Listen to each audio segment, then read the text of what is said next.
नमस्कार विद्यार्थी मित्रांनो, तुमचं सर्वांचं स्वागत आहे परत एकदा आजवर्स अकॅडमी मध्ये। तर आजच्या लेक्चरला आपण बघणार आहे प्रीवियस इयरचे यूपीएससी इंजिनिअरिंग सर्व्हिसेसचे क्वेश्चन्स। मागच्या 20 वर्षांमध्ये जे क्वेश्चन्स आलेले तुमचे ते सर्व क्वेश्चन आपण सॉल्व्ह करणार आहे या सीरीज मध्ये। तर या सीरीज मध्ये 3-4 लेक्चर मध्ये आपण पूर्णचे पूर्ण 110 क्वेश्चन जे इंडक्शन मोटरवर आले विथ एक्सप्लेनेशन आपण बघणार आहे। तर व्हिडिओला शेवटपर्यंत बघा रिलॅक्स मध्ये, आणि जे कन्सेप्ट मी सांगतोय ते व्यवस्थित लिहून ठेवा। थेरी लेक्चर नसून बघितले तुम्ही तर ते पण वॉच करा। आपली पूर्ण प्लेलिस्ट आपली इंडक्शन मोटरची अवेलेबल आहे। स्टार्टरचा व्हिडिओ बाकी आहे, स्टार्टरचा व्हिडिओ लवकरच अपलोड करणार आहे मी, तर ती पण प्लेलिस्ट तुम्ही वॉच करा पूर्ण, ठीक आहे। तर बघा पहिला क्वेश्चन काय, पहिला क्वेश्चन होता आपला the advantage of double squirrel cage induction motor वर single cage rotor is that. तर ॲडव्हांटेजेस काय डबल केज मध्ये, याच्यामध्ये बघा 2 केज टाकतो आपण डबल केज मध्ये, एक बॉटम साइडला आणि एक अप्पर साइडला। तर 2 केज असतात, डबल केज म्हणतो आपण याला। हा एक असतो, हा हायली इंडक्टिव्ह असतो, याचा इंडक्टन्स जास्त असतो, रेजिस्टन्स कमी असतो। हा हायली रेजिस्टिव्ह असतो, त्यामुळे होतं काय की आपला स्टार्टिंगचा करंट तर कमी होतोच पण टॉर्क पण वाढतो आपला, ठीक आहे। तर याच्यामध्ये ना पॉवर फॅक्टर पण थोडासा इम्प्रूव्ह होतो, पण प्रीडॉमिनंट जे होतं तो आपला स्टार्टिंगचा करंट कमी होतो आणि स्टार्टिंगचा टॉर्क वाढतो। तर मेन मोटिव्ह आपला तोच आहे स्क्वेरल केज मध्ये की स्टार्टिंगचा टॉर्क वाढवायचा आपल्याला आणि स्टार्टिंगचा करंट काय करायचं आहे, कमी करायचं आहे। यामध्ये तुम्ही जर बघितलं तर हा पण पॉवर फॅक्टरचा ऑप्शन करेक्ट आहे, पण याच्यामध्ये काय करायचं तुम्हाला बेस्ट सिलेक्ट करायचं आहे। ते क्वेश्चन असे असतात याच्यामध्ये दोन्ही ऑप्शन करेक्ट असतात, पण ए बी नसतं, तुम्हाला काय करायचं की एक ऑप्शन चूज करायचं आहे, त्यामध्ये हा ऑप्शन बी मोर करेक्ट आहे। तर नेक्स्ट क्वेश्चन बघूया आपण। पुढचा क्वेश्चन आहे की an induction motor when started on load does not accelerate up to full speed but run at 1/7 of rated speed, the motor is said to be. तर बघा जेव्हा मोटरची तुमची स्पीड कमी होते स्टार्टिंग मध्ये हे हार्मोनिक्समुळे होतं आणि हे बेसिकली 7th ऑर्डर हार्मोनिक्समुळे होतं, याला आपण क्राउलिंग म्हणतो। याच्यावरती आपण एक सेपरेट व्हिडिओ पण बनवला आहे की ज्यामध्ये आपण डिस्कस केलं होतं की सिंक्रोनस स्पीड जे 1/7 ना कमी होते क्राउलिंग मध्ये, आणि हा रनिंग कंडिशनचा फेनोमेना आहे। पूर्ण डिटेल आपण याच्यावर व्हिडिओ बनवला आहे, तुम्ही मोटरच्या प्लेलिस्ट मध्ये जाऊन बघू शकता। नेक्स्ट क्वेश्चन बघा काय म्हटलंय, match list 1 test and list 2 machines and select the correct option. यामध्ये बघा ही जी no load block rotor test ही होती आपली इंडक्शन मोटरची, तर याचं 2 येणार। सपनर टेस्टची बाणती आहे टेम्परेचर राईज चेक करण्यासाठी करतो आपण ट्रान्सफॉर्मरचं। त्यामध्ये आपण बघतो की प्रायमरी 2 आयडेंटिकल ट्रान्सफॉर्मर घेतो आपण, ज्याची प्रायमरी वाइंडिंग पॅरलल मध्ये आणि सेकंडरी वाइंडिंग सिरीज मध्ये जोडतो। दोघांचे सेम रेटिंग पाहिजे। एकामध्ये काय होतं आयरन लॉस होतो, एकाच होतो कॉपर लॉस, आणि त्या दोन्ही लॉसेसमुळे जे टेम्परेचर राईज होतं ते आपण मेजर करतो कूलिंग सिस्टम डिझाईन करण्यासाठी। तर ही जी सपनर टेस्ट आहे ती बेसिकली याला ना बॅक टू बॅक टेस्ट पण म्हणतात। तर लक्षात ठेवायचं ही ट्रान्सफॉर्मरची होते तुमची, त्याचा ऑप्शन नंबर बी चं 1 आहे। आणि स्विंबर टेस्ट होती तुमची डीसी मोटरची, तर सी चा ऑप्शन आहे 4। बघा कोणतं ऑप्शन मॅच होते, 214 ऑप्शन नंबर बी। तर हे टेस्ट लक्षात ठेवायचे, तुम्हाला एक लिस्ट करून ठेवायची तुम्हाला, आणि त्या लिस्टच्या समोर कोणकोणत्या मशीनवर कोणकोणता टेस्ट होता त्याच्यावर एक क्वेश्चन डेफिनेटली विचारता। तर हा क्वेश्चन खूप इम्पॉर्टंट आहे, तर त्याच्यावरती तुम्ही एका पेजवर शॉर्ट नोट्स लिहून घ्या। 4 नंबरचा क्वेश्चन बघा मित्रांनो, काय रोटर पॉवर दिलाय तर पॉवर फ्लो वरती आहे। तर परत एकदा सांगतो पॉवर फ्लो वरती खूप जबरदस्त असा व्हिडिओ बनवलाय आपण, तर तो व्हिडिओ तुम्ही नक्की बघा, त्यामध्ये आपण हे असे क्वेश्चन पण अटेंड केले काहीतरी।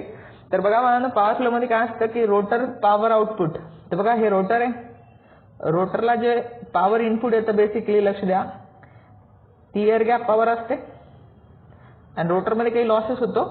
रोटरमध्ये बघा रोटरमध्ये आयरन लॉस नाही होत, कारण आयरन लॉस आपण 0 घेतो, कारण याचं व्होल्टेज आणि फ्रिक्वेन्सी दोन्ही खूप कमी आहे, आणि हा आयरन लॉस तो फ्लक्समुळे होणार आहे, दोन्ही डिपेंड आहे V/F वर। हे दोन्ही कमी असल्यामुळे आपण याचा आयरन लॉस निग्लेक्ट करतो। मग याच्यात कोणता लॉस होतो, कॉपर लॉस, आणि तो कॉपर लॉस बेसिकली डिपेंड आहे तुमचा slip multiplier by air gap power. त्याचा फॉर्म्युला आहे ऑलरेडी आपण डिराइव्ह केला पॉवर फ्लो मध्ये। आणि इकडून जी एअर गॅप पॉवर असते इनपुट असते, आणि हा असते मेकॅनिकली डेव्हलप पॉवर, केला याला म्हणतात ग्रॉस मेकॅनिकल डेव्हलप्ड पॉवर। तर याच्यामध्ये रोटर फिरायला लागतो, ती असते ओमेगा आर, हा फॉर्म्युला आहे 2π NR divide by 60. He angular velocity आहे, ही इलेक्ट्रोमॅग्नेटिक टॉर्क आहे बेसिकली. तर हा सिंक्रोनस स्पीडमुळे ओमेगा एस मुळे प्रोड्यूस होतो. तर हा आहे तुमचा ओमेगा एस डिवाइड बाय 60 आणि हा omega S minus omega R केला तर तुम्हाला स्लिप भेटते. त्याच्यामुळे हा जो फॉर्म्युला आपला लॉसचा तो स्लिपच्या फॉर्मॅटमध्ये येतो. तर इथे जर तुम्ही हा पॉवर बघितली, ही आउटपुट पॉवर आहे तुमची. तर पीएजी काय तुमचा, पीएजी बाण तुमचा पीएमडी मायनस येणार एस पीएजी. ठीक आहे. तर तुम्ही हा जर व्हायचा तो मायनस केला प्लस येणार, कारण की दोन्ही ना हा इनपुट पॉवर आहे, दोन्ही आउटपुट आहे. तर तुम्हाला हा लॉस पाहिजे असेल तर हा लॉस इकडे जाणार. तर पीएमडी मेकॅनिकल डेव्हलप पॉवर काय इनपुटला किती दिलं होतं, त्यातला लॉस किती झाला ते. सपोज फॉर एक्झाम्पल बघा, इकडून तुमची पॉवर आली आहे 10,000, लॉस झाला तुमचा 2,000, तिकडं किती जाणार, सिंपल 8,000 जाणार पॉवर आउटपुट. सिंपल इतकी पॉवर डेव्हलप होणार आपली. तर लक्षात ठेवायचं तुम्हाला मेकॅनिकल पॉवर डेव्हलप काय येणार, पण आपल्याला तिथं मेकॅनिकल पॉवर दिलेली आपल्याला एअर गॅप फाईंड करणे. तर बघा एअर गॅप इथून कॉमन निघणार 1 मायनस एस येणार. तर इकडे काय येणार तुमचा पीएमडी. तर पीएमडी काय येणार, तर सिंपल आहे PMD is equal to P air gap काय येणार, जी पण मेकॅनिकल पॉवर डेव्हलप आहे ती रोटरचं आउटपुट आहे त्याला 1 मायनस एस करायला घातला, इनपुट पॉवर भेटणार. सिंपल. ओके. तिथे फॉर्म्युला जर टाकला तुम्ही तर काय भेटणार तुम्हाला, air gap power is equal to mechanical power develop आहे तुमची 15,000, हे काय रोटर आउटपुट दिले ना, आणि 1 मायनस एस 0.04 आहे. तर ही येणार तुमची 15,625 वॅट. तर 15,625 वॅट जर इनपुट असेल आणि आउटपुटला 15,000 भेटले तर इथं लॉस झाले तुमचे 625. तर आन्सर येणार आपलं ऑप्शन नंबर बी. तर हा पॉवर फ्लो व्यवस्थित करा, याच्यावरती खूप चांगला क्वेश्चन डिझाईन होतो. तर हे व्यवस्थित करायचं तुम्हाला, हे फॉर्म्युले लक्षात ठेवायचे. कधी कधी याचा रेशिओ विचारता, रोटर इनपुटचा रेशो आणि रोटर कॉपर लॉस सोबत सीयू लॉस. तर रोटर इनपुट काय पीएजी आणि कॉपर लॉस काय एस पीएजी. तर हे कॅन्सल होऊन जातं, 1/s येतं. किंवा मग रोटर इनपुटचं विचारलं तर नुसता एस येणार. तर हे फॉर्म्युले एकदम व्यवस्थित करायचे तुम्हाला. याच्यावरती एक क्वेश्चन डेफिनेटली विचारतो कॉम्पिटेटिव्ह एक्झाममध्ये. नेक्स्ट क्वेश्चन बघूया आपण. नेक्स्ट क्वेश्चन आहे skewing of rotor in 3 phase squirrel cage induction motor reduce. तर बघा स्कीविंग मध्ये काय होतं की हा रोटर तिथं असतो आपला आणि स्टेटर तिथं असतो. यातले जो 2 पोल आहे रोटरचे, हा रोटर आहे आपला आणि हा आपला स्टेटर आहे. तर हे काय होऊन जाता, लॉक होऊन जाता, याच्यामध्ये मॅग्नेटिक लॉकिंग होते आणि हे मोटर फेल टू स्टार्ट होते. मोटर फेल होते, स्टार्ट नाही होत, कारण की मोटर लॉक झाल्यावर काय होतं, फक्त हमिंग नॉइज येतो. हम करते मोटर, फक्त हम करणार, पण स्टार्ट नाही होणार. का, कारण की लॉक झालंय. मग काय करायचं, याला एक तर रोटरचे तीथ आणि स्टेटरचे तीथ आहे ना, इंटिग्रल मल्टिपल नाही घ्यायचे आपल्याला, सारखे नाही घ्यायचे, नाही ते अलाइन होऊन जातात. बघा हे रोटरचे तीथ आणि स्टेटरचे तीथ जर आपण सारखे घेतले, हे अलाइन होऊन जाणार आणि याच्यामध्ये लॉकिंग होणार, तर मोटर स्टार्टच नाही होणार आपली, राईट. तर हे इंटिग्रल मल्टिपल नाही घ्यायचे. दुसरी गोष्ट काय करायचं, हा जो रोटरचा तीथ आहे आणि स्टेटरचा तीथ थोडेसे तिरके लावायचे. आता तिरके लावले याला काय म्हणतो आपण, स्कीविंग म्हणतो. स्क्यू करणं म्हणजे काय, तिरकं लावायचं थोडंसं. मग आता स्कीविंग मुळे होतं काय की याचे फ्लक्सचा डिस्टन्स वाढता, तर लिकेज होणारे फ्लक्स वाढता, तर टोटल जे एअर गॅपचे फ्लक्स रिड्यूस होता. मग टॉर्क काय बन आपला, टॉर्क प्रोडक्ट आहे फ्लक्सचा आणि करंटचा. तर फ्लक्स कमी झाले तर टॉर्क कमी होणार. सो हा पॅरासिटिक टॉर्क आहे, हा याला हार्मोनिक्स टॉर्क म्हणतात. तर हार्मोनिक्स पण रिड्यूस होता डेफिनेटली. तर हा टॉर्क रिड्यूस होणार तुमचा हार्मोनिक टॉर्क. नंतर स्टार्टिंग टॉर्क सांगितलं, तर starting torque definitely inversely proportional leakage रिएक्टन्सला. लिकेज रिएक्टन्स वाढला आपला तर ऑब्व्हियसली स्टार्टिंग टॉर्क पण कमी होणार. आणि तुमचा जो पुल आउट टॉर्क असतो त्याला मॅक्सिमम टॉर्क म्हणता, तो असतो के E2 square divide by 2x2. तर लिकेज रिएक्टन्स वाढला आपला तर मग हा बी टॉर्क कमी होणार. ओके. त्याच्यानंतर नॉईज म्हटलं तर नॉईज पण कमी होतं, हार्मनी होत स्कीविंग केल्यामुळं. तर सगळे रिड्यूस होणार, नॉईज पण रिड्यूस होणार, व्हायब्रेशन पण रिड्यूस होणार. पण ह्या दोन ज्या गोष्टी आहे, नॉईज आणि व्हायब्रेशन, हे दोन्ही डिझायरेबल आहे, याला कमीच करायचं आपल्याला. पण आणि पॅरासिटिक टॉर्क आहे ना, हा बी कमी करायचा आपल्याला. हा हार्मोनिक टॉर्क आहे, हा हार्मोनिक टॉर्क आहे स्लॉट हार्मोनिक, तो बी कमी करायचा आपल्याला. हे डिझायरेबल गोष्टी आहे. पण अनडिझायरेबल काय होतंय की आपलं त्याच्यामुळं स्कीव केल्यामुळे आपलं नुकसान काय होतं की याच्यामध्ये थोडेसे फ्लक्स लीक होत आहे. त्यामुळे आपला जो स्टार्टिंगचा टॉर्क आहे आणि जी मोटरची मॅक्सिमम कॅपॅसिटी किंवा पुल आउट टॉर्क आहे, तो टॉर्क पण कमी होतोय. तर डेफिनेटली हे काय आपलं, हे आपलं नुकसान होते. पण काय करणार, मोटर फेल होते, आपली स्टार्टच नाही होते, मग त्या केसमध्ये आपल्याला थोडंसं स्क्यू कॉम्प्रोमाइज तर करावंच लागणार. ठीक आहे. तर डिझायरेबल काय, नॉइज लेवल कमी होणं, व्हायब्रेशन कमी होणं, आणि पॅरासिटिक म्हणजे हार्मोनिक टॉर्क, जे स्लॉट हार्मोनिक्स आहे तो टॉर्क कमी होणं, हे डिझायरेबल आहे. अनडिझायरेबल काय, स्टार्टिंग टॉर्क कमी होते आपला, आणि मॅक्सिमम पुल आउट टॉर्क पण कमी होते. मॅक्सिमम टॉर्कला पुल आउट टॉर्क म्हणतात. नेक्स्ट क्वेश्चन बघा काय म्हणते, the starting current of 3 phase motor is 5 times of rated current. Okay. तर बघा स्टार्टिंगचा जो करंट आहे तो दिलाय तुम्हाला 5 times of rated current. Rated current म्हणजे फुल लोड करंट. जर तुम्ही याला इकडे आणलं तर काय येणार, starting divide by full load, हा भेटणार तुम्हाला 5.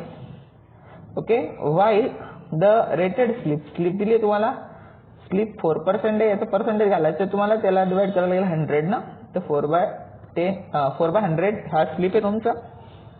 आणि तुम्हाला रेशिओ विचारला आहे स्टार्टिंगचा आणि फुल लोडचा. ते एक फॉर्म्युला लक्षात ठेवा, स्टार्टरमध्ये हा खूप फेमस फॉर्म्युला आहे, याच्यावरती खूप सारे क्वेश्चन डिझाईन होता. तर बघा starting to full load torque is equal to असतं बघा स्टार्टिंग करंट किंवा शॉर्ट सर्किट करंट म्हणतो आपण त्याला, स्टार्टिंग करंट आणि फुल लोड करंट, या दोघांचा रेशिओ याचा स्क्वेअर घ्यायचा, मल्टिप्लाय करायचा फुल लोडची स्लिप. ओके. तर हा फॉर्म्युला खूप जास्त महत्त्वाचा आहे, हा लिहून ठेवा तुम्ही, याच्यावरती एक क्वेश्चन डेफिनेटली डिझाईन होतो. तर इथे जर आपण व्हॅल्यू पुट केला, आपल्याला हाच रेशिओ विचारला आहे, स्टार्टिंग टू फुल लोड विचारला आपल्याला रेशिओ. तर बघा काय येणार, सिंपल आहे, हा ISC दिलाय तुम्हाला 5 टाइम्स त्याचा स्क्वेअर होणार, आणि स्लिप आपली 4 डिवाइड बाय 100 ते येणार 25, 5चा वर्ग 4 डिवाइड बाय 100 येणार, तर 25 एका 25, 25 चौक 100, 4 एक 4, 1 येणार 52, तर आपला ऑप्शन येणार सी. ओके. तर लक्षात ठेवायचा हा फॉर्म्युला. त्याचबरोबर दुसरा अजून एक फॉर्म्युला लक्षात ठेवायचा तुम्हाला, हा तर फॉर्म्युला लक्षात ठेवायचाच तुम्हाला, पण त्याचबरोबर दुसरा एक फॉर्म्युला आहे बघा, तुम्हाला तो एक फॉर्म्युला सांगतो मी. हा फॉर्म्युला आहे starting torque divide bye maximum torque. हा फॉर्म्युला आपला 2SMT डिवाइड बाय SMT चा square, slip at maximum torque plus 1. आणि स्लिप ॲट मॅक्सिमम टॉर्क काय तुमचा आहे, तो सिंपल आहे R2 डिवाइड बाय X2. तरी तो तुम्हाला कधी कधी विचारू शकता की स्टार्टिंग टॉर्क तो मॅक्सिमम टॉर्कचा रेशो काढा, तर तुम्हाला स्लिप माहीत असली मॅक्सिममची किंवा R2 आणि X2 दिलेला आहे, ते इथून काढा आणि इथून रेशो काढू शकता तुम्ही. तर हा फॉर्म्युला पण लक्षात ठेवा, हा पण खूप इम्पॉर्टंट फॉर्म्युला आहे, हा ऑलरेडी आपण डिराईव्ह केला आहे, आपल्या नोट्समध्ये पण दिला आहे मी. तर त्या नोट्स तुम्ही अचिव्हर्स अकॅडमी चॅनलला जॉईन व्हा, तिथे तुम्हाला नेक्स्ट इयरच्या नोट्स आणि आपल्या सगळ्या सब्जेक्टच्या नोट्स पण अवेलेबल आहे. ठीक आहे. नेक्स्ट क्वेश्चन बघूया आपण. बघा आता पुढे काय म्हटलंय, even at no load a large 3 phase squirrel cage induction motor started at reduce voltage. बरोबर आहे, कारण की तुम्हाला व्होल्टेज रिड्यूस करूनच स्टार्ट करावं लागेल, नाही तर तुमचं ना स्टार्टिंगचं करंट खूप जास्त फ्लो होतं आणि त्यामुळं I/R ड्रॉप पण होतो. तर ऑब्व्हियसली तुम्हाला ना हे स्टार्टरचं वापरावंच लागणार आहे लार्ज रेटेड मशीनला. 5 HP पर्यंत नाही वापरलं तर चालतं. ओके. 5 HP पर्यंत तुम्ही नाही वापरलं तर ओके, नो प्रॉब्लेम, कारण की तिथे DOL स्टार्टर वापरता तुम्ही, डायरेक्ट ऑनलाईन स्टार्टर, तर काही टेन्शन नाही. पुढचं बघा काय रिझन त्याला, if large 3 phase squirrel cage induction motor with no load is started it will damage.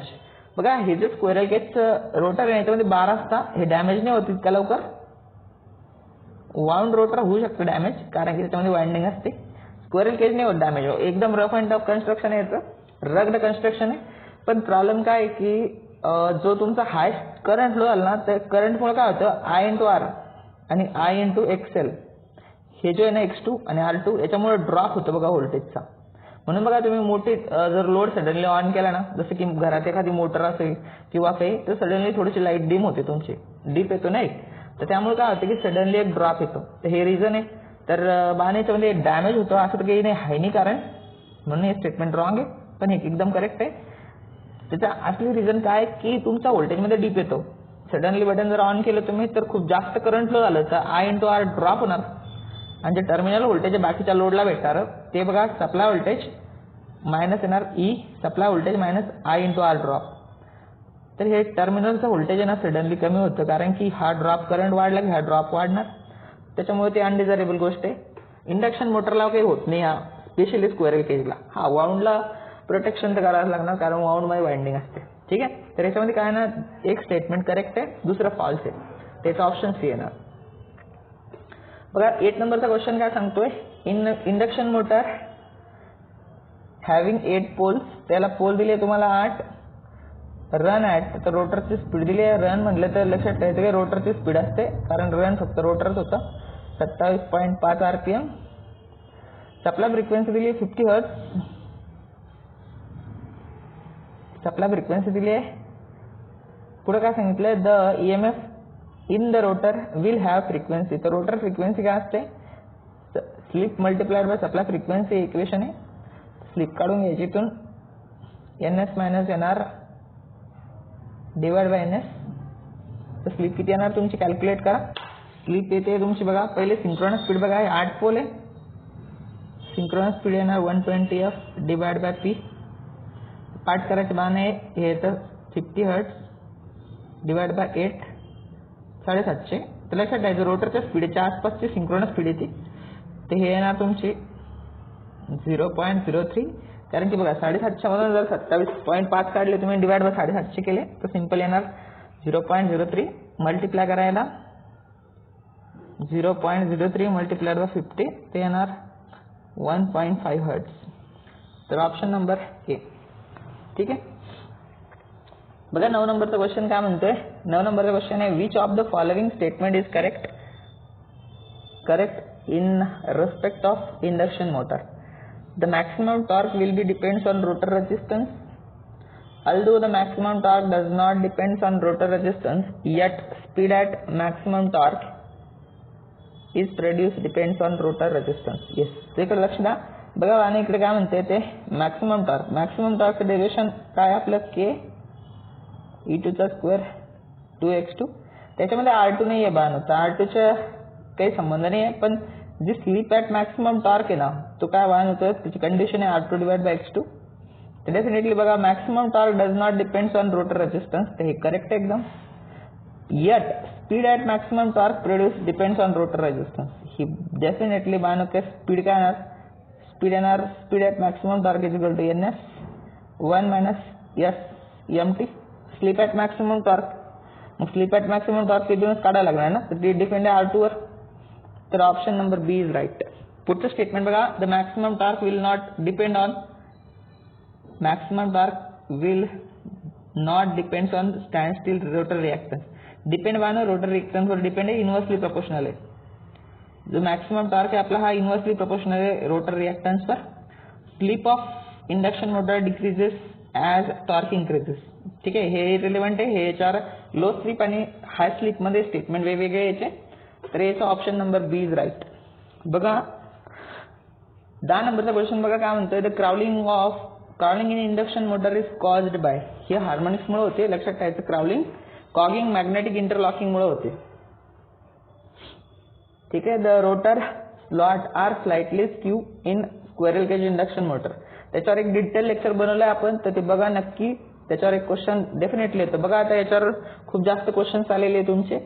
तर काय करतंय हे skewing, increase the strength of rotor bar, त्याच्यानंतर reduce the magnetic hum and locking tendency. Definitely जी magnetic hum आहे आणि tendency लॉकिंगची त्याला cogging म्हणतो आपण बेसिकली.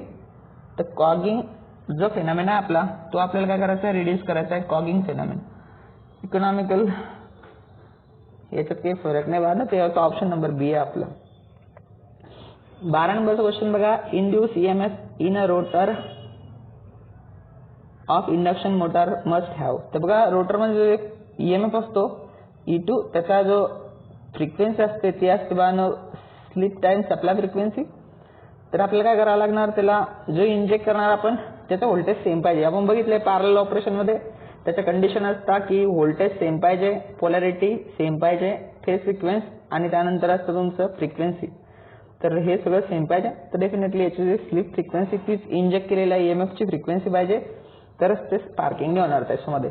राईट. सॉरी. तर बघा 13 नंबरचा क्वेश्चन काय, in an induction motor when number of stator slot is equal to integral multiple of rotor slot. तर काय होणार याच्यामुळं कॉगिंग होते. क्राउलिंग तर हार्मोनिक्समुळे होते, ह्याच्यात कॉगिंग होते. कॉगिंग म्हणजे काय, मॅग्नेटिक इंटरलॉकिंग. मॅग्नेटिक लॉकिंग होणार जर हे दोन्ही सेम असले तर लॉक जर झालं रोटर तर फिरणार नाही, तर ऑब्व्हियसली मोटर काय होणार, machine may fail to start. त्यालाच काय म्हणतात, कॉगिंग फेनॉमेना म्हणतात. याच्यासाठी आपण काय करतो, रोटरला जे स्किविंग करतो बाण, ओके, आणि इंटिग्रल मल्टिपल नाही घेत कधीच. बघा पुढे काय म्हटलंय, एक असर्शन दिलंय आपल्याला की a double cage induction motor has good starting characteristic. एकदम करेक्ट आहे. स्टार्टिंगचा टॉर्क आपण वाढवतोय, स्टार्टिंगचं करंट कमी करतोय, तर डेफिनेटली स्टार्टिंग कॅरेक्टरिस्टिक बेस्ट आहे. पण at a starting large portion of starting current flowing through bottom cage. नाही, बॉटम केज मधून नाही फ्लो होत. बघा 2 केज असतात याच्यामध्ये. हा हायली रेजिस्टिव्ह असतो, याचा रेजिस्टन्स जास्त असतो, इंडक्टन्स कमी असतो. याचा रेजिस्टन्स लो असतो पण इंडक्टन्स खूप जास्त असतो. आता सुरुवातीला काय असतं, NR 0 असतो, त्यामुळे आपला जो स्लिप असते 1 असते. तर x2 चा स्क्वेअर s चा स्क्वेअर x2 चा square very very greater than R2 असतो. हा डॉमिनेट करतो, त्याच्यामुळे याचा रिॲक्टन्स जास्त असतो. तिथं करंट फ्लो होत नाही. जास्त करंट कुठं फ्लो होतं, ह्या अप्पर केज मध्ये. जो याचा रेजिस्टन्स जरी जास्त असला तरी याच्यामध्ये जास्त करंट फ्लो होतो, राईट. आणि दोन्ही केज कशा असते, पॅरलल कनेक्टेड असते. थोडंसं आपण याच्यात बघू डिटेल. बघा मेन डिसएडव्हान्टेजेस काय स्क्वेरल केज मोटरचा, की याचा स्टार्टिंग टॉर्क खूप प्युअर आहे. पुअर म्हणजे काय की खूप कमी आहे बाणं, राईट. आणि आपला जर स्टार्टिंग टॉर्क कमी एवढाच मशीनला प्रोड्यूस केला आणि आपला लोड एवढा लावला, पण ते मोटर स्टार्टच होणार नाही, है ना. जो मोटरचा लो टॉर्क आहे त्याच्यापेक्षा आपला स्टार्टिंग टॉर्क मोठा पाहिजे किंवा ॲटलीस्ट इक्वल तरी पाहिजे, तरच मोटर स्टार्ट होणार, स्टेबल ऑपरेशन करणार. मग त्याच्यामुळे काय होतं की लो रेजिस्टन्स कमी असतो. सुरुवातीला हा s चा स्क्वेअर x2 चा स्क्वेअर जो आहे खूप डॉमिनेट करतो आणि R2 छोटा असतो, त्यामुळे आपला स्टार्टिंग टॉर्क कमी आहे. त्यामुळे आपल्याला काय करायचं आहे की एनी हाऊ हा रेजिस्टन्स वाढवायचा आपल्याला. बरं आपण जास्त रेजिस्टन्स बी वाढवू शकत नाही. काय करणार, आपण जास्त रेजिस्टन्स वाढवला तिथे I2 लॉसेस वाढणार आणि रोटर तर जळून जाईल. मग रोटर त्या केसेसमध्ये आपण काय करतो, आता 2 केज लावले आपण, ते 2 केज आपण पॅरलल लावतो. पॅरलल लावल्यामुळे काय होतं, इफेक्टिव्ह रेजिस्टन्स जास्त वाढत नाही. लक्षात आलं, कारण पॅरलल मध्ये जो इक्विव्हॅलेंट रेजिस्टन्स असतो ना, तो असतो आपला R1 multiplied by R2 divide bye R1 plus R2. तर लक्षात ठेवायचं, आपण नेहमी पॅरलल मध्ये लावतो दोन्ही केस. त्याचं इक्विव्हॅलेंट सर्किट आहे दोन्ही. बघा केस आउटर आणि इनर केस दोन्ही पॅरलल मध्ये असतात. याच्यावर डायरेक्ट एक MCQ सेट होऊ शकतो तुमचा, की जो आउटर केज आणि इनर केज कसे कनेक्टेड असतात, ते लक्षात ठेवायचं, ते नेहमी पॅरलल कनेक्टेड असतात. ओके, तर बघा याच्यामध्ये काय, जो आउटर केज असतो ना, तो काय असतो, हाय रेजिस्टन्स असतो. हाय रेजिस्टन्सच्या मेटल पासून बनलेला आहे, राईट. लक्षात ठेवायचं, आउटर केज कोणता, हा वाला जो रोटरच्या जवळ असणार, आणि हा डीप आहे तो हा मधला आहे ना, तर हा रोटरच्या खूप जास्त आहे, त्याचा लिकेज रिॲक्टन्स जास्त आहे. लक्षात ठेवा, याचा रेजिस्टन्स कमी आहे, याचा रेजिस्टन्स हाय घेतला आपण. ओके, त्याचा रेजिस्टन्स हाय घ्यायचा. व्हेअर ॲज इनरचा जो केज असतो हा मधला वाला, इनर केज हा वाला, ते काय असणार, लो रेजिस्टन्स आहे, कॉपर बार पासून बनलेला आहे, पण याचा लिकेज रिॲक्टन्स काय असणार, जास्त. कारण याचं डिस्टन्स वाढेल ना, तर लीक होणाऱ्या फ्लक्सची संख्या वाढणार ऑब्व्हियसली, राईट. तर बघा outer cage high resistance and low ratio of reactance to resistance, whereas inner has low resistance but high leakage reactance. समजलं, तर लिकेज रिॲक्टन्सचा रेशो काय मानो हाय. समजलं. मग जेव्हा तुमचा स्टार्टिंगची कंडिशन बघा, हा खूप मोठा आहे, डॉमिनेट करतोय R2 पेक्षा, तो ऑब्व्हियसली याच्यामध्ये जो जास्त लिकेज रिॲक्टन्स आहे, मग हा जो रिॲक्टन्स असतो, इंडक्टन्स असतो ना, तो काय करतो, करंटला अपोज करतो. मग करंट इथं फ्लो नाही होणार. कुठे जास्त फ्लो होणार, आउटर केज मध्ये सगळ्यात जास्त करंट फ्लो होणार स्टार्टिंगला, आणि स्टार्टिंगला तिथं करंट फ्लो होणार. इथलचा करंट रिड्यूस झाला, तर स्टार्टिंगचा करंट काय आला, आपला ओव्हरऑल रिड्यूस झाला, पण आपला टॉर्क वाढलाय. टॉर्क का वाढलाय, कारण रेजिस्टिव्ह नेचर याचं हायली रेजिस्टिव्ह आहे ना. हा जो अप्पर केज आहे तो हायली रेजिस्टिव्ह आहे, त्यामुळे आपला स्टार्टिंगचा टॉर्क वाढला आणि स्टार्टिंगचा करंट बी कमी झाला. तर बघा, most starting current is confine outer cage. Outer cage मध्ये कन्फाईन होते, आणि याने काय स्टेटमेंट दिलंय, स्टेटमेंट सांगितलं बघा, याचा most starting current is bottom cage सांगितलंय, त्याच्यामुळे हा स्टेटमेंट रॉंग आहे. तर पहिलं स्टेटमेंट करेक्ट आहे, तर आपला आन्सर येणार तुमचं C, A true and R काय फॉल्स. आपण थोडंसं अजून बघूया याच्याबद्दल. बघा वाहनू काय होते की याच्यात समजून घ्यायचं तुम्हाला की याच्यात क्वेश्चन कसे कसे येणार डबल केज मध्ये. पहिला तर क्वेश्चन येणार की हे दोन्ही कसे कनेक्टेड असतात. बघा अप्पर आणि इनर केज. बघा याच्यामध्ये दोन वर्ड वापरू शकता तुमचे. बघा एक तर आउटर केज म्हणणार, आउटर किंवा याला अप्पर केस म्हणणार, लक्षात ठेवायचं. अप्पर केस म्हणजेच आउटर केस, लक्षात ठेवायचं. याला इनर म्हणणार किंवा बॉटम म्हणणार. तर लक्षात ठेवायचं बॉटम म्हणजेच हा इनर खालचा वाला, आणि इथे रोटर आहे आपलं, हा रोटरच्या जवळच आहे, हा याला आउटर म्हणतात, रोटरच्या जवळ. एअर गॅप इथं लक्षात ठेवा, इथे एअर गॅप आहे. आणि बघा हे बेसिकली स्ट्रक्चर जे आहे ना, तुम्ही जर बघितलं तर व्यवस्थित लक्ष द्या. असं स्ट्रक्चर हे स्टेटर आहे आणि हा स्लॉट खूप डीप असतो स्टेटरमध्ये, आणि हा ना याच्या इनर पेरिफेरीमध्ये, लक्ष द्या 2 मिनिटं. इनर पेरिफेरी म्हणजे काय, हा सॉलिड पार्ट आहे आणि हा इथे स्लॉट पडलाय तुम्ही इनर पेरिफेरी मधल्या याला, याला म्हणता इनर स्लॉट, आणि याला काय म्हणणार तुम्ही, याला म्हणणार आउटर स्लॉट, किंवा हा एअर गॅपचा आउटर आहे. हा इथं रोटर आहे आपलं आणि हा आउटर आहे आणि हा बॉटमचा आहे, इनर किंवा बॉटम असं म्हणणार त्याला. याला इनर म्हणणार किंवा अप्पर म्हणणार, सिंपल. तर हा काय तुमचा हायली रेजिस्टिव्ह आहे, याचा रेजिस्टन्स कमी आहे पण याचा लिकेज रिॲक्टन्स जास्त आहे, कारण इथं फ्लक्स लवकर लिंक होणार. इकडे फ्लक्स लिंक व्हायला खूप जास्त लिकेज फ्लक्स असणार इकडे, कारण हे याच्यात डीप आहे खूप, राईट. तर सिंपल लक्षात ठेवायचं असं पद्धतीनं. ओके, तर बघा आउटर केस काय हायली रेजिस्टिव्ह आहे आणि इनर केस काय तुमचा लो रेजिस्टन्स आहे पण हायली इंडक्टिव्ह आहे, समजलं. पण मॅक्सिमम करंट कुठून फ्लो होणार, कारण सुरुवातीला एसचा स्क्वेअर x2 चा स्क्वेअर डॉमिनेट करतोय, म्हणून हा जो R2 जरी जास्त असला तरी हा खूप त्याच्यापेक्षा जास्त आहे. मी तर अपोज करणार करंटला, मग करंट कुठं फ्लो होणार, मॅक्सिमम मॅक्सिमम करंट फ्लो होणार तुमचा ह्या आउटर केज वरती किंवा अप्पर केज वरती, सिंपल. तर बघा इथे लिहिलं, whereas inner cage has low resistance situated in deep in rotor, large ratio of reactance to resistance, hence outer cage develop maximum torque at starting. Outer cage वाला develop करणार कारण याचा R2 मोठा आहे, मग पॉवर फॅक्टर याचा मोठा असणार. ओके, आणि हा जो करणार जो इनर केज आहे तो काय करणार, जास्त टॉर्क केव्हा प्रोड्यूस करणार, जेव्हा स्लिप कमी होऊन जाणार. मग स्लिप कमी झाली का याचा जो इफेक्ट आहे खूप कमी होणार, याचा इफेक्ट कमी झाला, याचा रेजिस्टन्स कमी आहे, याचा रेजिस्टन्स कमी आहे. मग आता इकडे जास्त करंट शिफ्ट होणार तुमचं ह्या केजकडे आणि मग टॉर्क प्रोड्यूस करणार तो. तर हा काय करणार, रनिंग कॅरेक्टरिस्टिक्सला काम करणार इनर केज आणि हा स्टार्टिंगला काम करणार आउटर केज, कारण तो हायली रेजिस्टिव्ह आहे, सिंपल. तर एवढा फंडा आहे याच्यामध्ये. आणि दोन्ही ओव्हरऑल तुम्ही म्हणणार तर रेजिस्टन्स वाढला का, अजिबात नाही, कारण दोन्ही पॅरलल मध्ये लावलाय. पॅरलल मध्ये इफेक्टिव्ह रेजिस्टन्स कमी होत असतो. बघा आता एक 10 ओम आहे आणि एक 0.1 आहे समजा, तर बघा हे काय येणार 10, इथे गुणाकार होणार याचा, इथे होणार बेरीज, ते येणार 0.09. तर बघा जो छोटा रेजिस्टन्स आहे त्याच्यापेक्षाही कमी रेजिस्टन्स झाला याचा, लक्षात आलं तुमच्या. म्हणजे ह्याचा ओव्हरऑल इफेक्ट काही झाला नाही रोटरवरती, लॉसेस विसेस काही वाढणार नाहीये, जसे इफेक्टिव्ह लॉसेस जास्त वाढणारच नाहीये. ओके, म्हणून हे दोन्ही पॅरलल मध्ये लावतात. सिरीज मध्ये जर लावला असतं तर डेफिनेटली लॉसेस वाढले असते, रोटर गरम झाला असता तुमचा, कुलिंगचा प्रॉब्लेम आला असता परत, कारण मोटरमध्ये कुलिंगचा खूप मोठा इश्यू आहे, समजलं. तर आय होप तुम्हाला हे व्यवस्थित कळालं असेल. तर मग बघा हा क्वेश्चन बघा परत एकदा वाचू आपण आणि बघा याचा आन्सर करण्याचा प्रयत्न करू. बघा लक्ष द्या, बघा काय म्हणतंय, double case induction motor has good starting characteristics. ते एकदम ॲब्सोल्युटली करेक्ट आहे.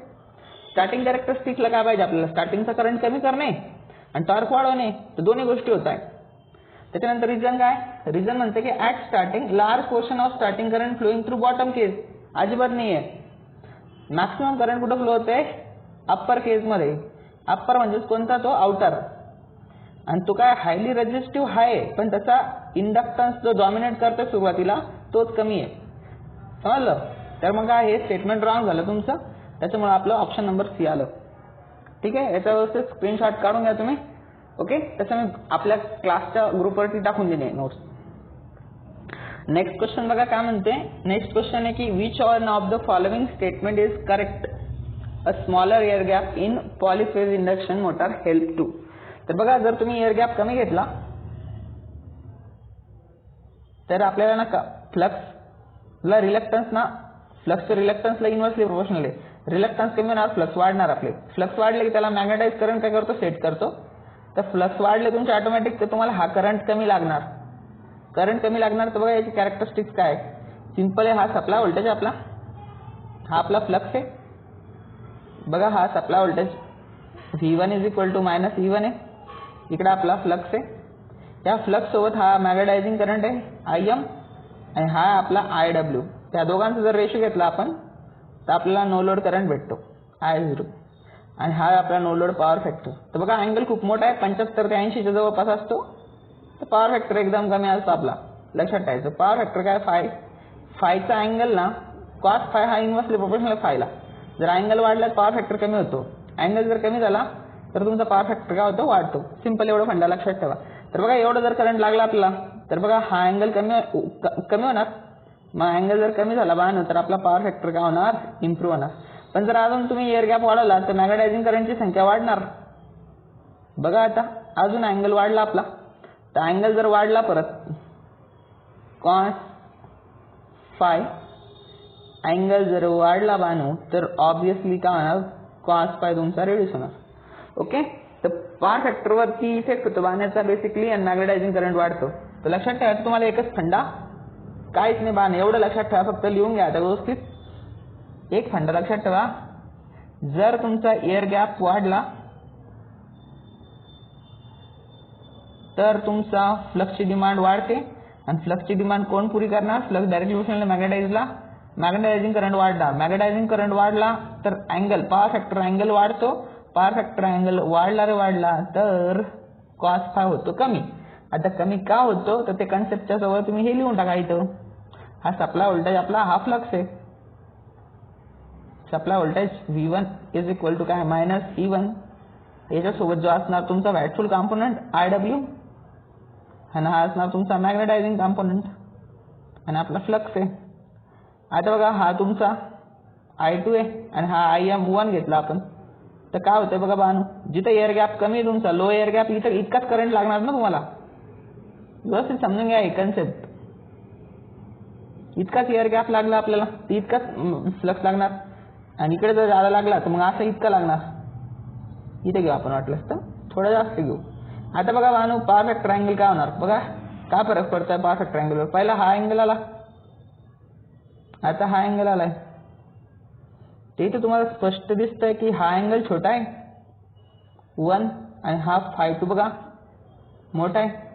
तरी जर तुम्ही जर बाणू फ्लक्सची डिमांड वाढली आपली, एअर गॅप जर वाढवला, तुम्ही एअर गॅप वाढवला तर तुमचा IM वाढतोय, IM वाढला की फाय अँगल पण वाढतोय आणि फाय एम वाढला तर कॉस फाय काय होणार तुमचा, कमी होणार. सिंपल लक्षात आलं. मग तुम्ही जितका मिनिमम एअर गॅप ठेवणार तेवढा आपला फायद्याचं आहे. जितका मिनिमम एअर गॅप असणार तेवढे आपली फ्लक्सची डिमांड कमी होणार. फ्लक्स कमी लागला आपल्याला तर मॅग्नेटायझिंग करंट कमी लागणार, मॅग्नेटायझिंग करंट कमी लागला तर आपला अँगल कमी कमी होत जाणार, कमी कमी होत जाणार. सिंपल. तर जितका मिनिमम राहील तेवढा मिनिमम आपण ठेवण्याचा प्रयत्न करतो. ओके, तर लक्षात ठेवायचं तुम्हाला 0.25 पासून तर 0.3 mm पर्यंत आपण तुमचा एअर गॅप मेंटेन करण्याचा प्रयत्न करतो. बघा, which one of the following statement is correct. In an induction motor if air gap is increase. तर बघा हे बी तेच क्वेश्चन आहे, एअर गॅप इंक्रीज झाला तर काय होणार, इट्स स्पीड विल रिड्यूस, स्पीडचा काही संबंध नाही आहे. इफिशियन्सी विल इम्प्रूव्ह, अजिबात नाही. Power factor will reduce, correct आहे बानो, कारण एअर गॅप वाढला तर मॅग्नेटायझिंग करंट वाढणार तुमचा, मॅग्नेटायझिंग करंट वाढला तर अँगल वाढणार, अँगल वाढला तर पॉवर फॅक्टर कमी होणार, डेफिनेटली कमी होणार. ओके, काल बानो मोर इंडक्टिव्ह होणार ना नेचर, मोर इंडक्टिव्ह होणार नेचर तुमचा मॅग्नेटायझिंग करंट वाढल्यामुळं, आणि इंडक्टिव्ह नेचर झाला तर तुमचा पॉवर फॅक्टरची वाटचाल तुमची 0 कडे होणार. सिंपल.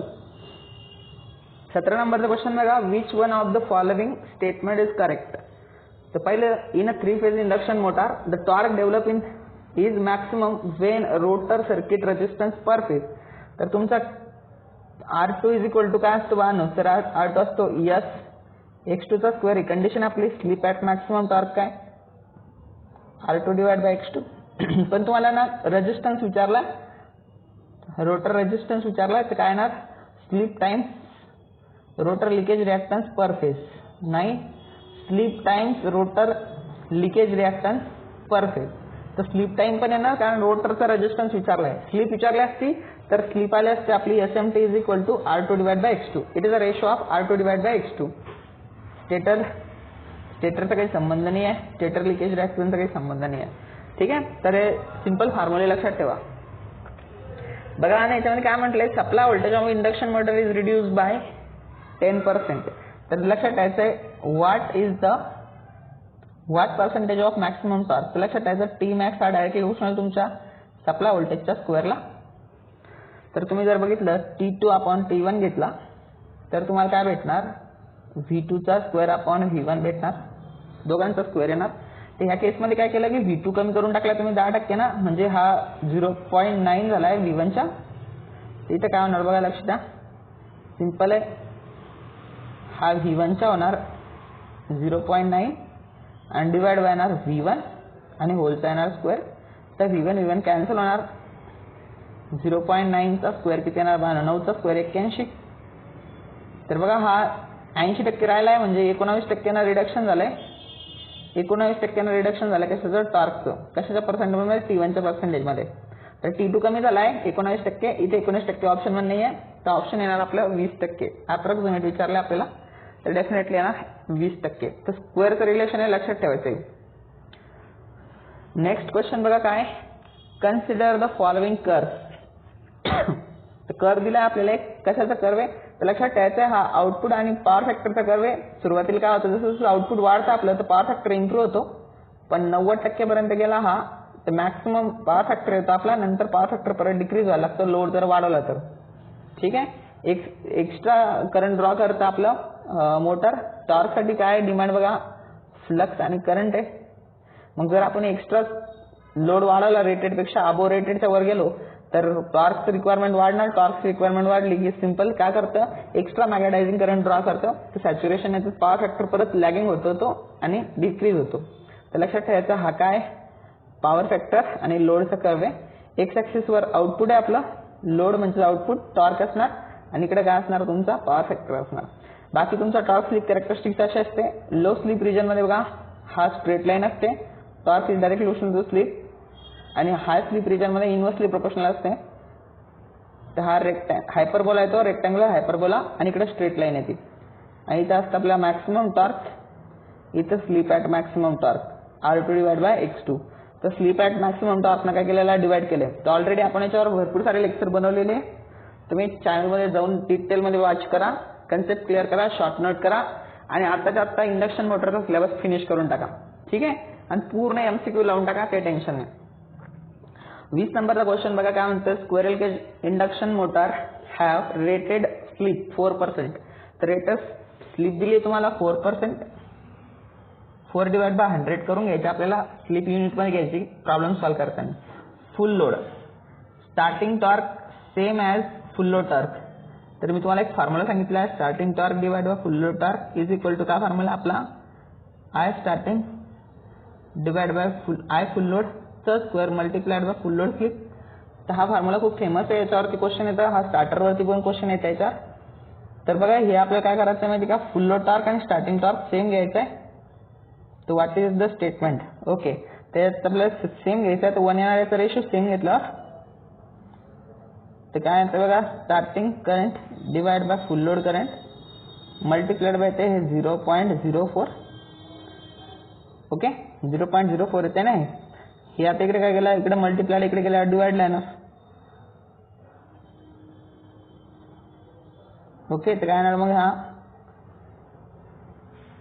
स्टार्टिंगचा स्क्वेअर फुल लोड पूर्ण होलचा स्क्वेअर होणार.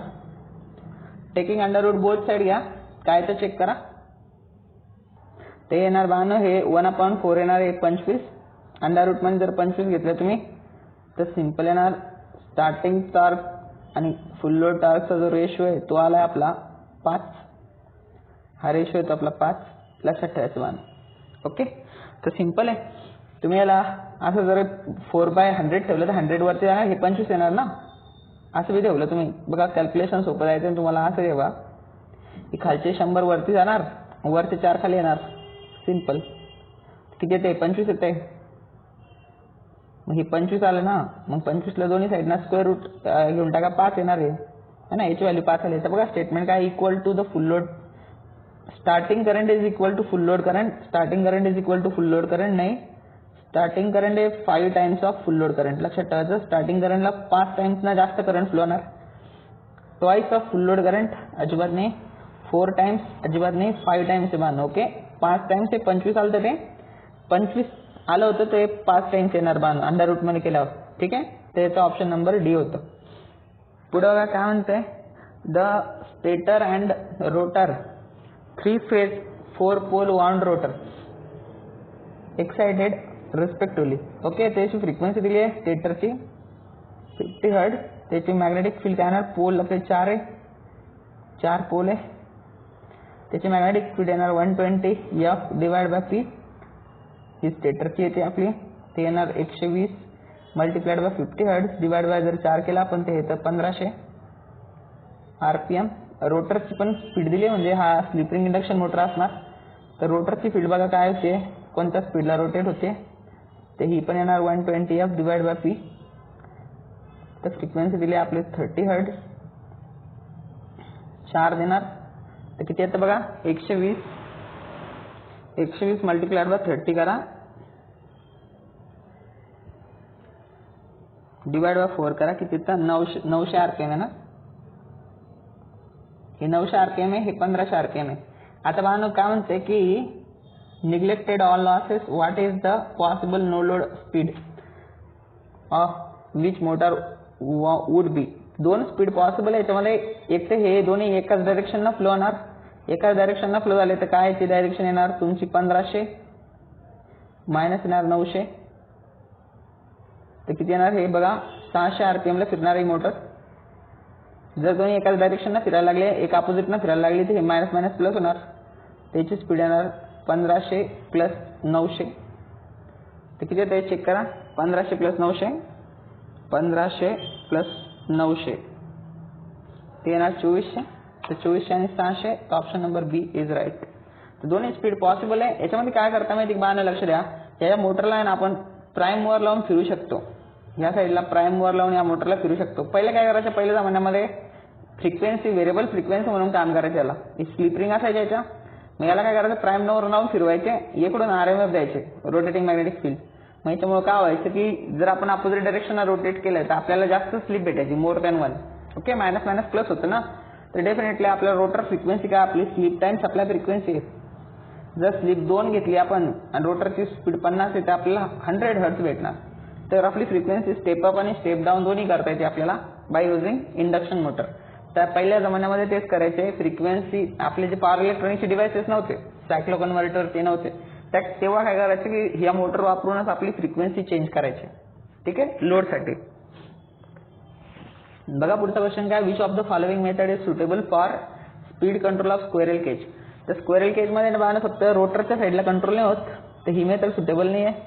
व्होल्टेज कंट्रोल करू शकता तुम्ही, फ्रिक्वेन्सी कंट्रोल करू शकता थोड्या रेंजसाठी, आणि पोल पिन चेंज करू शकता. कारण की स्टेटरचे पोल चेंज केले वाइंडिंगचे तर रोटरचे ऑटोमॅटिक चेंज होता.